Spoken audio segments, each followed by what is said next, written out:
My name is Nicole Sterling. I'm 32 years old and I work as a mediator at a labor arbitration firm in Chicago. The cases I handled were pretty ordinary. Warehouse workers fired without cause, restaurant staff denied overtime pay, female engineers facing gender discrimination. Most of them settled, but there were always a few who dug in their heels and lied through their teeth. I'd seen more liars than I could count. Some touched their noses when they lied. Some couldn't meet your eyes. Some suddenly got loud. But I'd never seen a door answer for someone when they lied. Until Hera Nemesis walked into my office. When HR brought her in, my first thought was that she was in the wrong place. She wore a sharply tailored black suit, her hair pulled back tight, and when her eyes swept over my desk, it looked like she was surveying a crime scene. Her expression was too serious for someone applying to be a mediator. She looked like she was here to hand down a verdict. Her eyes were unusual, a pale gray like a lake on an overcast day. You couldn't tell what she was thinking, but you knew she could see things you couldn't. Hera Nemesis, applying for the informal dispute mediator position. Have you done this kind of work before? I've done more complex work. Arbitration, judgment, causal determination. Causal determination? Yes, determining who did what, and then making sure the corresponding consequence found its way to them. I laughed, assuming it was some kind of philosophical background. Her resume did say she had a PhD in classics, with a focus on ancient Greek concepts of justice. I gave her a trial period. We were short-staffed anyway. The first case on her first day was a workers' compensation dispute. A construction worker named Marco in his 40s had broken his leg on the job. The company claimed he'd been operating equipment while intoxicated. Marco said he hadn't been drinking. His wife had just had their third child. He needed this job. The company rep slid an alcohol test report across the table. When that paper was pushed across the table, Marco's hands were shaking. Not from fear, from rage. I'd seen that kind of anger too many times before. It was the silent fury of someone with no quietly being crushed by someone with power and a piece of paper. Her hands were folded on the table, her fingers perfectly still. What you just said was false. The room went quiet. The sound of the air conditioning became suddenly audible. What do you mean? You just said something, and you know it's not true. You said earlier that your statement was accurate. You just made a false statement. Hera's tone was calm, like she was reading a recipe. Then the door behind him suddenly closed, not pushed by the wind, but directly onto his hand. His fingers got caught in the gap, producing a short, muffled thud. He yanked his hand back, blood was seeping from his knuckles. His face went pale as he stared at the door. He couldn't speak. He just looked at the door. Your hand will heal soon. But if you commit perjury again, next time it won't be just your fingers. Her tone was just as calm as before. You're entitled to compensation. You can resubmit your claim. Then she stood up and walked out of the room. Marco sat there for a few seconds, then lowered his head and buried his face in his hands. He didn't make a sound, but his shoulders shook. In that moment I understood. He'd probably tried everything before coming here. No one had listened to him. That night I sat in my office, replaying the security footage over and over. In the footage, the door did indeed close without anyone touching it. The handle didn't move. No outside force pushed it. It was like it had been commanded to close. I watched it in slow motion, confirming it wasn't wind, wasn't a cable pulling it. I watched it in slow motion, confirming it wasn't the wind, wasn't a cable pulling it. It shut suddenly at the exact moment the man started fabricating the truth. And Hera sat in her seat without even glancing at the door. I turned off the footage and sat in the darkness for a while. What is she? I said, she's the new mediator. No. I mean, what is she? I couldn't answer him. The next day, Hera was assigned a tougher case. It involved a logistics company run by a man named Drake, in his 50s, loud, like he was used to empowering people with his voice. He claimed a former employee had taken company equipment without authorization, an expensive scanner. The terminated employee submitted written proof that he'd purchased the equipment himself. But Drake submitted a signed document claiming the equipment was company property. At the table, Hera didn't present the signature or ask for an explanation. Is that signature definitely yours? Yes. As he spoke, hand rested on the table, his fingertips tapping lightly, an impatient gesture. His body language was saying, let's wrap this up. Then the door closed again, and this time it hit his fingers as it shut. He yanked his hand back with a shout, a red pressure mark across his knuckles, not bleeding, but painful. He clutched his hand, glaring at the door like he wanted to curse it but couldn't find the words. This signature might not be yours. You might want to confirm what it was used for. You can get your equipment back, plus a week's compensation. I'd recommend you take this offer. If you don't, we can discuss other arrangements. The employee nodded and agreed. What's with that door? A door is a door. Drake looked at her for a long moment, then left. Maybe he was thinking about what had just happened. Maybe he was starting to wonder if he'd actually misremembered the signature. I didn't know. That afternoon, I ran into Hera in the break room. She was drinking water, standing by the window looking down at the street below. What's with that door? A door is a door. It doesn't close by itself. She put down her cup and turned to face me. When it closes, it's because someone said something they shouldn't have, that's all. Then she walked out. I stood by the window, watching her silhouette disappear down the hallway. Sunlight streamed in, falling on the spot where she'd been standing. I stood there for a long time, thinking about what she'd said. Someone said something they shouldn't have. That wasn't punishment. It was correction. Like someone pulling your hand away from a flame. Not because they hated you, but because they didn't want you to get burned. Over the next 2 weeks, a nickname started circulating around the arbitration office, the door lady, because every single person who lied in the mediation room got their hand caught by that door. It was explicable, irrefutable, and unstoppable, and it only happened when Hera was in the room. And Hera never acknowledged that she had anything to do with it. That door might just have a defect, she said at a team dinner once. Every time you're sitting there, it just so happens to have a defect? It's a probability thing. You probably haven't counted the times it didn't catch anyone's hand. The times it didn't catch anyone's hand were the times nobody lied. Then why are you still counting the times it did? The team didn't push further, but they all started looking at Hera differently, like someone you weren't sure was a genius or insane. And I noticed something else. The mediation room suddenly got quiet. People used to shout, slam tables, talk over each other. Now they sat there with steady voices, precise wording. Not by me, by that door. Once I passed the mediation room and saw through the gap that Hera was sitting at the end of the table, upright, hands folded on the table like a statue. The person across from her was speaking at a normal pace, choosing words carefully. Watching that scene, I suddenly realized something. Hera wasn't mediating, she was creating an environment, one where honesty was easier than lying. The cost of lying had shifted from might get caught to cost, but it wasn't to make people think before they first refused. That night I was working late and noticed the mediation room light was still on. I pushed the door open. Hera was sitting there alone, an old book open in front of her, written in Greek. What are you reading? Homer's Iliad. What's it about? It's about what happens after a man gets angry. Do you believe justice finds its own way? I was silent for a moment. It's okay, I used to not believe it either. Then she walked out. I stood there, feeling like what she'd said wasn't casual, it was telling me something important. But at the time, I couldn't figure out what. Hera's reputation started spreading beyond the arbitration office. One day, a lawyer contacted us directly, asking for her to participate as a media consultant in a lawsuit. A class action against a major pharmaceutical company, with over 300 plaintiffs. I've heard about her methods. I want her to do the final pre-trial mediation. Do you know what her methods are? I know.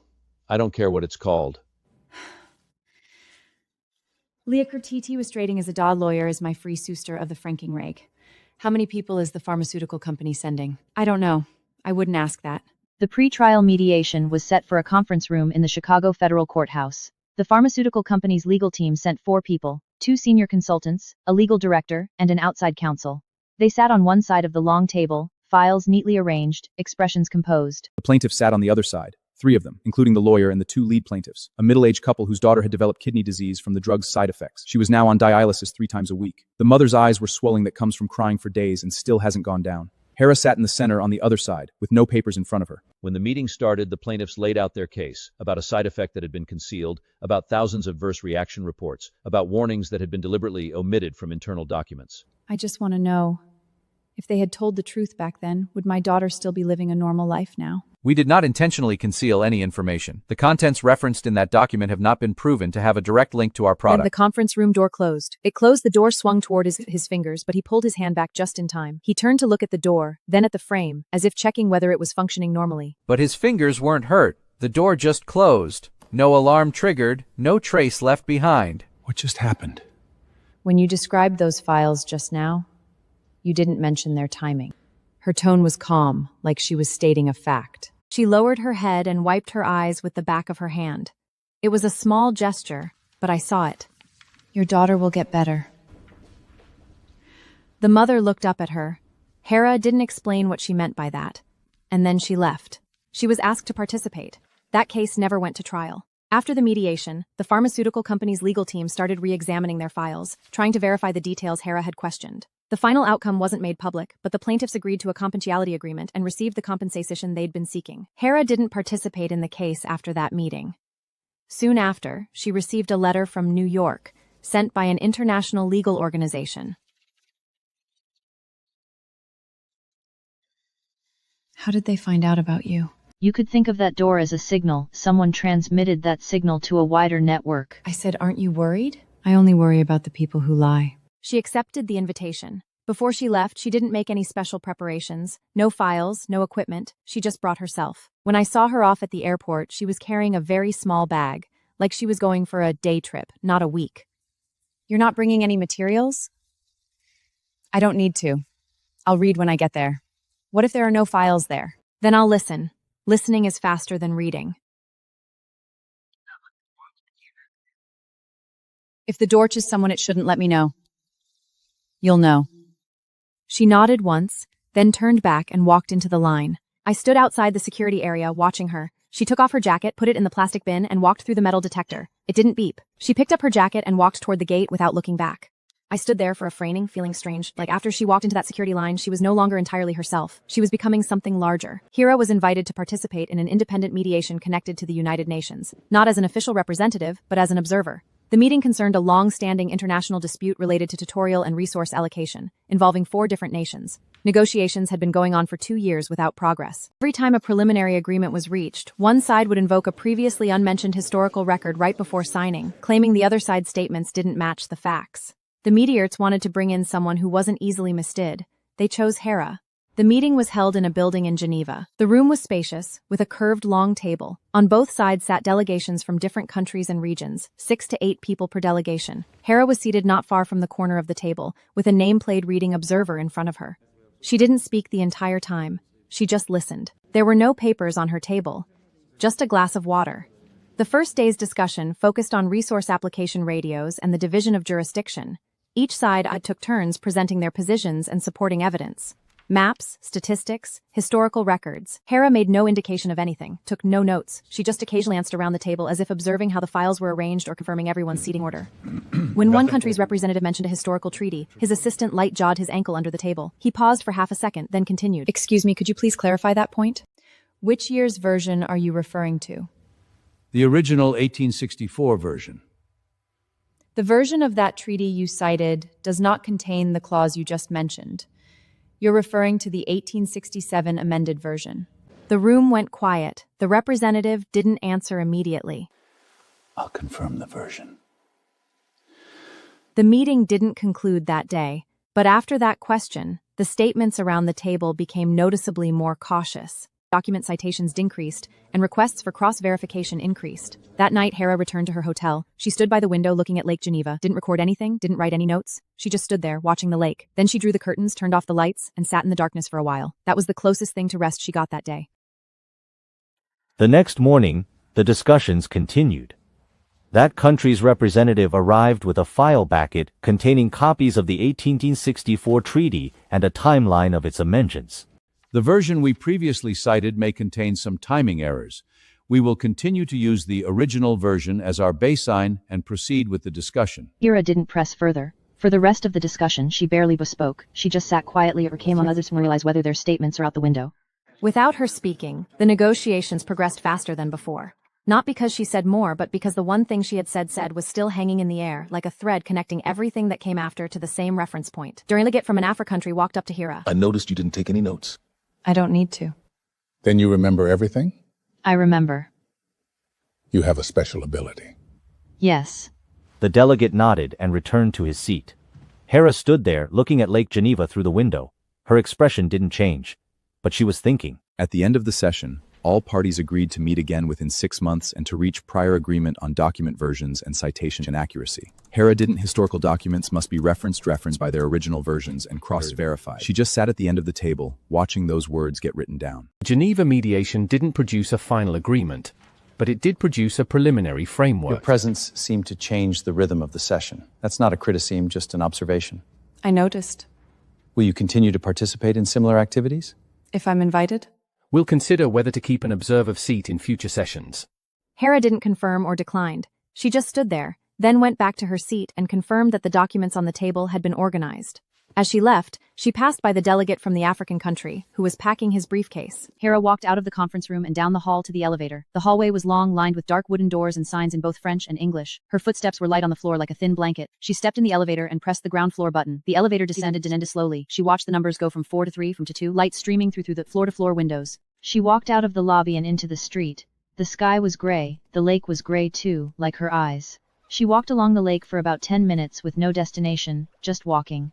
Then she stopped and watched the swans on the lake for a while before turning and walking back towards her hotel. Hera returned to Chicago. While she'd been away, the local mediation work had been reassigned to other mediators. She had no new assignments for one afternoon. Her phone received a text message, just an address and a time, no name. She didn't reply, just saved it in her message list. But she remembered the time and address. A few days later, she wore a black coat and showed up at that address. An office building, an unmarked room. She knocked and walked in. The room had a long table. On the other side sat a man in a suit. We've been monitoring your participation in the Geneva session. Who are you? I'm a member of an organization that provides support for multilateral consultations. What's your organization called? We don't disclose our name. What do you We're want me arranging to a do? series of multilateral agreement in another region. The opposing representatives are expected to use interpretive ambiguity in documents to delay discussion. We need someone present to verify whether statements align with the facts. Just say it directly. I did. I have one question. Go ahead. Are you inviting me because you want the meeting to be more efficient or because you want someone to have a harder time lying? Both. Then I accept. You're not going to ask about compensation? I don't need compensation. Hera walked to the building entrance and pushed the door open. Outside was a Chicago afternoon, sunlight breaking through the edges of the clouds, falling on the street. She stood for a moment, letting the sun hit her face, then walked toward the subway. Hera went to Washington this time, a shorter trip. She attended 2 sessions related to energy resource allocation, not public negotiations, but preliminary the consultations involving multi corporates and their advisory teams. The number didn't match the version of particular scene file. She didn't say anything, just made a mental note. I heard you did similar work in Geneva. We've been discussing the possibility of introducing an independent observer to verify the factual basis used in discussions. If you're interested, we can continue the conversation. I'll consider it. Do you have any conditions? Only one thing. The meeting room door should not be locked. The door? Yes, keep it unobstructed. Okay. Hera nodded. I'll make sure of that. The advisor stood there watching her leave, like he was thinking about something. He might never know what the door should not be locked meant, but he didn't ask. Sometimes not asking was the better choice. On her last night in Washington, Hera stayed in an ordinary hotel room, small, wind glow softened by its trees. She wasn't thinking about the meetings at all. She was thinking about the mediation room in Chicago, about that door, about the afternoon Marco had buried his face in his hands. Then she lay down and looked at the ceiling. There is a thin crack on the ceiling. In the following months, Hera didn't participate in any more high-level mediations, but her methods started appearing in various forms in legal against arbitrous observers to sit in on certain hearings. She noticed women in a peer seaters in the photos was similar to where she'd sat at the end of the long table, at a certain distance from the main speakers. She closed the page. Did you see the news? I saw it. You've been replicated. That's not replication. That's recognition. Do you want more people to do what you do? I want more people to hear the truth. If they can do that, they can use whatever method they want. It was never mine alone. It belongs to the person who needs to hear the truth. You don't mind that what you do isn't yours alone anymore? After that call, Hera sat on her apartment couch, TV off, lights off. She sat in the dark, the street light outside, a patch of light on the garret curtain. Her face had no expression, showed he was relaxed. His face had shoulders dropped slightly, resting against the back of the couch. She closed her eyes for a while. It was brief, only a few minutes. Then she stood up, walked to the kitchen, poured a glass of water, drank it, washed the cup, put it back on the shelf, and went to the bedroom. She lay down on the bed and closed her eyes. Outside, a car passed by, the sound fading into the wrist and then silence. She fell asleep. Hera received a second invitation from an international arbitration organization based in the Netherlands. The letter read that we former questioning for Soviet Abertulet in preliminary fact-checking sessions as an independent observer. But I won't sign any confidentiality agreements. Computer, looking at that reply and that line was the scepter important Victor Unified was willing to it up. It shikad in Chicago. Fine rain did against the glass, forming streaks. She stood by the window watching the street. Tedix hurried to Nimbrodas moving against the grey backdrop. She watched for a while, then turned to the closet and started packing. She didn't bring much. Just a few changes of clothes, an old book, a blank notebook. On the title page, she wrote one word, fact. Then she closed the notebook and put it in her suitcase. Hera spent 4 days in Amsterdam. She attended 2 preliminary sessions. The room held translators, legal advisors, and archivets. The parties was a 20-year agreements over different gus in this same pipeline construction. One citing held Article 5, the others had timing differences, leading to divergent interpretations. These 2 clauses may belong to different parts of the same document. Do you need to confirm whether they apply to the same set of assets? Good. I don't need any. She only said 2 things in that session. One was asking whether a certain matched the agreement's signing date. Another delegate checked the records and confirmed that date corresponded to a different document. He didn't press further.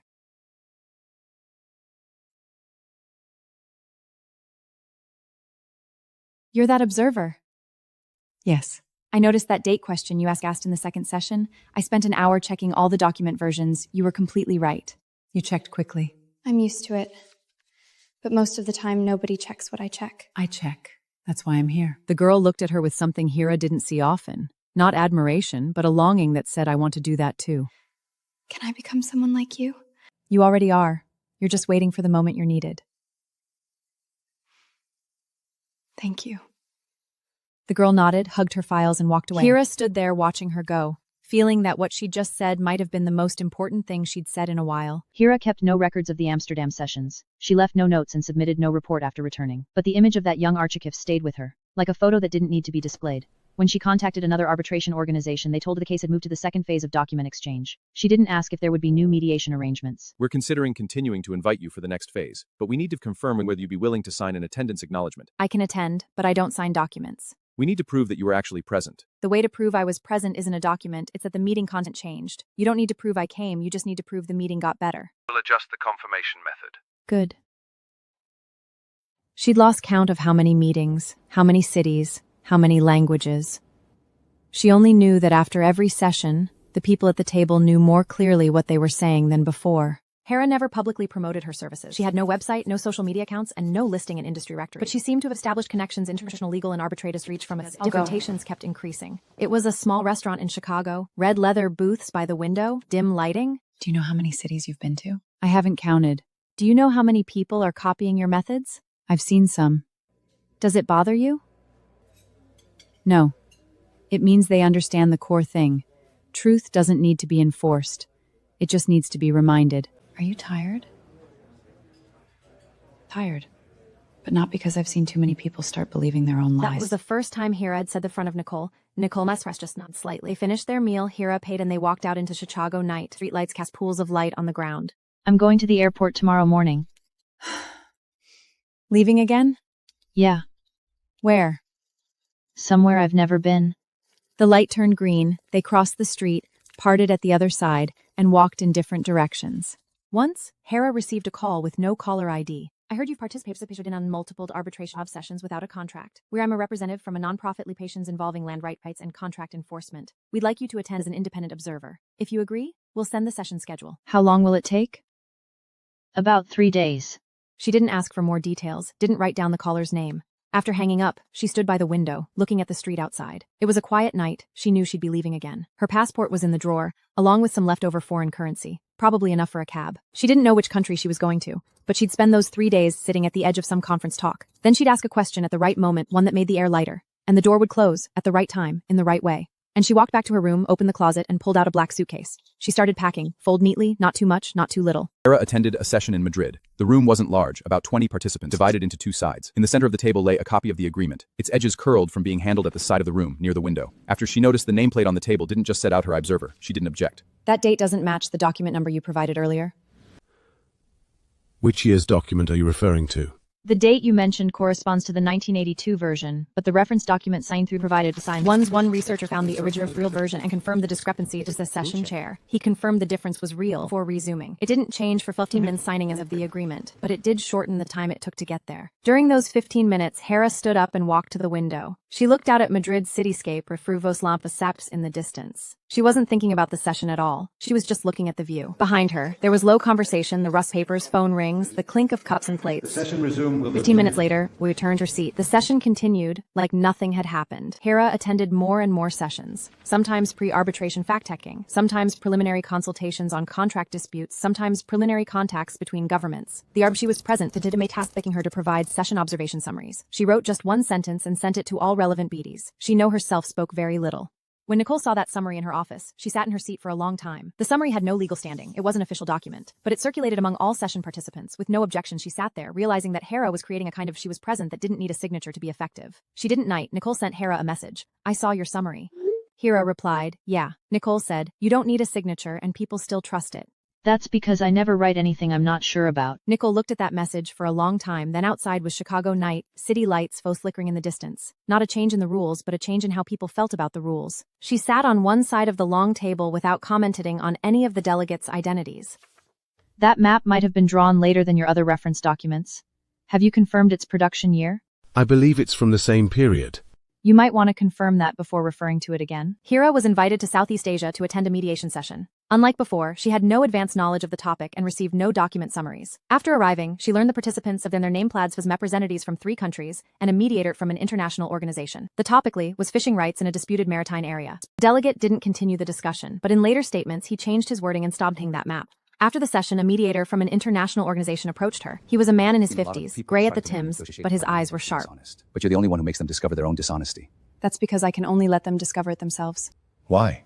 Because if I point it out, they feel external pressure. If they discover it themselves, it feels like a natural result. The first makes them want to resist, the second makes them want to correct. You taught me something. Did I? You taught me how not to speak.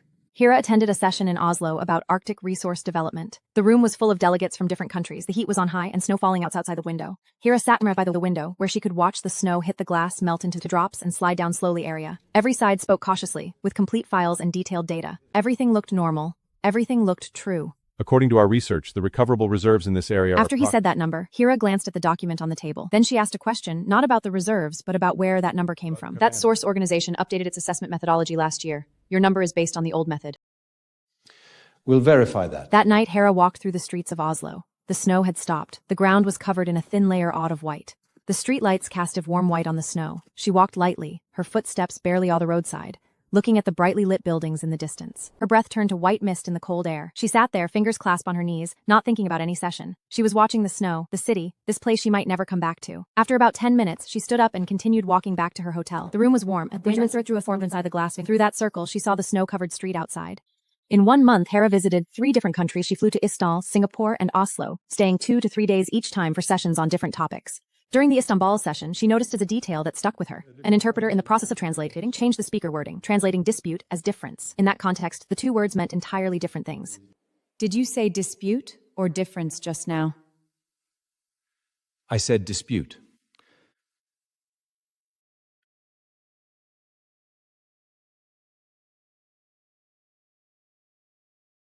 On her last night in Istanbul, Hera stood on the hotel balcony, watching the silhouette of a distant mosque darken in the twilight. The city's Evi Donpar, low and long. She sat on the edge of the bed, pulled out the old book, and opened to a page. She read for a while, then closed it. Distant lights flickering like stars that had fallen. In some recent closed-door consultations, a new role has emerged, the observer.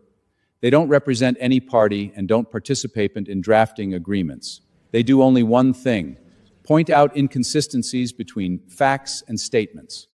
That night, someone stood online, but existed. Hera didn't know about that post. She was in another city at the time, another conference room, sitting at the end of the tape-work of people. She only knew that the people in this room were speaking, and she was listening. This is the independent observer. Her role is to confirm whether the information we're using in our discussion is accurate. What do you need me to confirm? We'll verify during the course of the statements.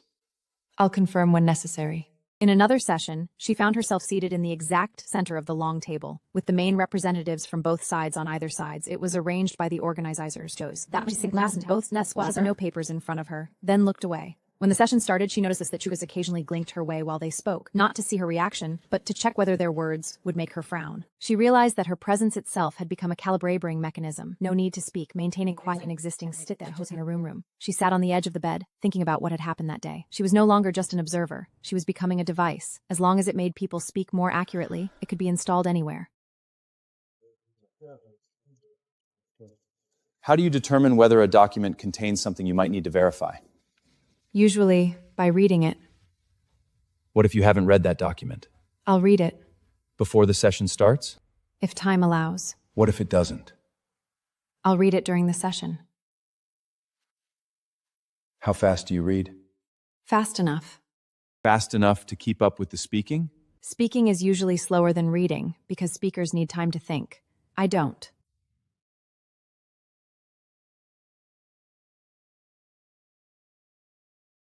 Can I take you to dinner? I have a flight. Next time. Okay. The lawyer stood there, watching her silhouette disappear through the door. He knew she wouldn't reach out to him. He knew okay was just a polite response, not a promise. One day at an airport, a fellow passenger recognized her. You were that observer in Geneva. Yes. I was at that session. You asked a question about an amended clause.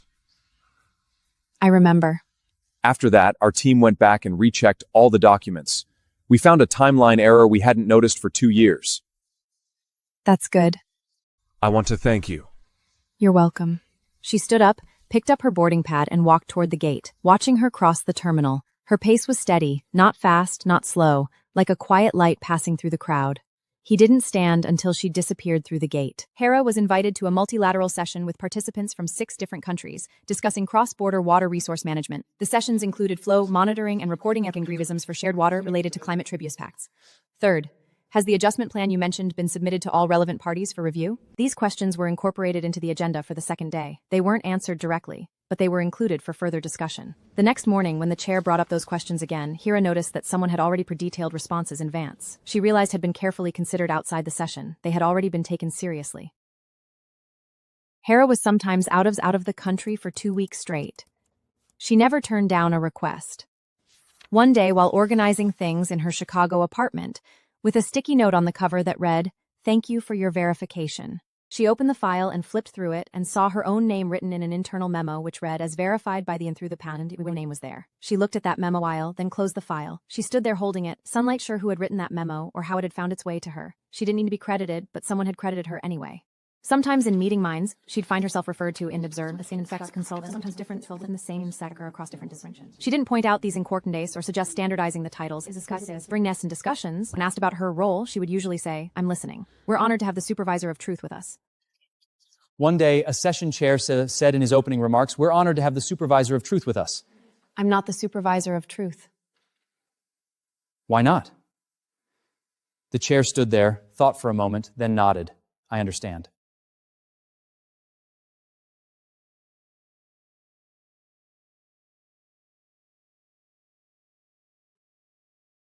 These two terms mean different things. This could affect the implementation phase of the agreement. She sometimes heard things being said about her. She had the door shut once, and then the other side stopped talking. She didn't know which session that story referred to, nor was she sure. The door automatically closes whenever someone happens. Is that true? I don't know. She didn't ever corrected these accounts. If they believed that story, she'd long stopped needing to tell anyone what the truth was. As the number of sessions increased, the fields she was invited into also expanded. She herself didn't specialize in any one area, but the range of issues she encountered was growing. She didn't do advanced preparation for these sessions, nor did she systematically study these fields. She read the documents on the table and then asked her questions. Did you know anything about this field before? No. Then that question you just asked about the chronological gap? I read this report in front of you. But that report is long. Yes, but I finished it. You don't waste words. I don't need to. She stood up and walked toward the conference room door. The delegate sat there, watching her back, feeling like he met someone who didn't need to be liked, didn't need to be recognized, didn't need to be remembered. She just needed to be heard. And the moment she was heard, she had already completed her task. Hera had never signed any statement, but her presence itself was already a form of confirmation. If we can't invite you in the future, what can we do to replicate your effect? You can put someone in that seat until she can tell who's telling the truth. How long would that take? It depends on the person. Some people take a long time. Some are born able to hear it. Which one are you? I was trained into it. That was the first time she'd ever revealed to anyone that she hadn't always been this way. She hadn't always been able to tell truth from lies. She'd been deceived too. But she wouldn't tell anyone about that. Her work in that session was already done. She didn't need to offer anything more. Hera accepted an invitation from South America. She was going to a session about rainforest conservation and resource development. She put on her coat and stood at the door, looking back at the room one last time. The room was small with simple furniture. She closed the door, walked down the hall, and pressed the elevator button. In those few seconds, she felt a light, slow fatigue. But when she opened her eyes, the elevator doors opened. She walked out, crossed the lobby, and pushed through the glass doors. Outside was a Chicago evening, a deep blue sky, pink clouds in the distance. She stood for tomorrow morning to a country table she'd never sat at and listened to people she didn't know way. Then she'd ask a question that made the air in that room a little lighter. What's the purpose of your travel? Attending a session. You travel frequently? Frequently. You don't look like a business person. I'm not. Then what do you do? I listen. Hera took back her passport, walked through the channel and entered the departure lobby. She was thinking about what the customs officer had said. She knew her clothes were black, her hair was pinned up, her eyes were gray. The line had already started moving. She followed the line, boarded, found her seat, and sat down. The plane taxied, accelerated, and took off. She watched the ground get farther away. Close peace. She closed her eyes. During the ascent, she would arrive, sit in that room, listen to those words, ask that one question.